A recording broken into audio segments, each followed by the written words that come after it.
All right, right behind me is the mighty Mississippi. When we think of New Orleans, we think of the Mississippi, one of the most important waterways in the history of the United States, and one of the most busiest. Right under that bridge there is the deepest point in the Mississippi.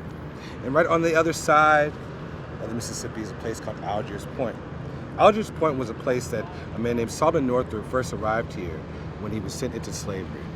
If you've ever seen the movie 12 Years a Slave, it's actually based on a book by a man named Solomon Northup. He was a born free black man in the 1840s. He had a big family, beautiful wife, lived in Saratoga, New York.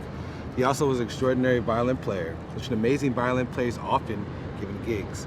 This time he was given a gig in Washington, D.C. At that time, in the 1840s, Washington, D.C. was that line between free and not free.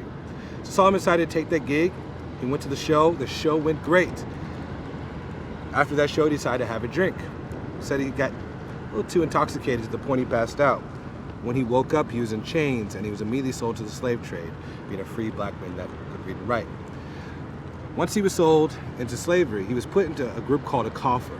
These slave traders would put insurance on these slaves so they could feed them, and then they'd bring them down to New Orleans where they'd sell them 4 or 5 times the price. And he would arrive here at Algiers Point in that time. Now, Mr. Solomon was sent to a sugarcane plantation. Sugarcane was worse work than cotton because you take a machete and it cut down the sugarcane all day long. And it's one said that the slaves would work from here, from can't see to can't see, dark to dark. The reason why this story is so different or special is that Solomon got very, very lucky. At a second plantation here in Louisiana, he met a man that didn't have much attachment to the slave trade. The man said, "Solomon, I'll write up a half of you to get your freedom." And that was risky for that man because the Alabama Slave Act of 1833 said if you even knew that a slave could read or write, you'd be fined $250 and jailed a minimum of 5 years. So that man sent the letter, somehow they got it, came down to New Orleans, demanded for his freedom. When Solomon returned home 12 years later, his kids were grown and they thought he was dead. But he was able to write this book. For the first time really in American history, you had a slave who had the ability to write about his own experiences of being a slave. And in Solomon's book, he wrote a lot about New Orleans, his time here. Why? Because this was his first experience of what slavery was like.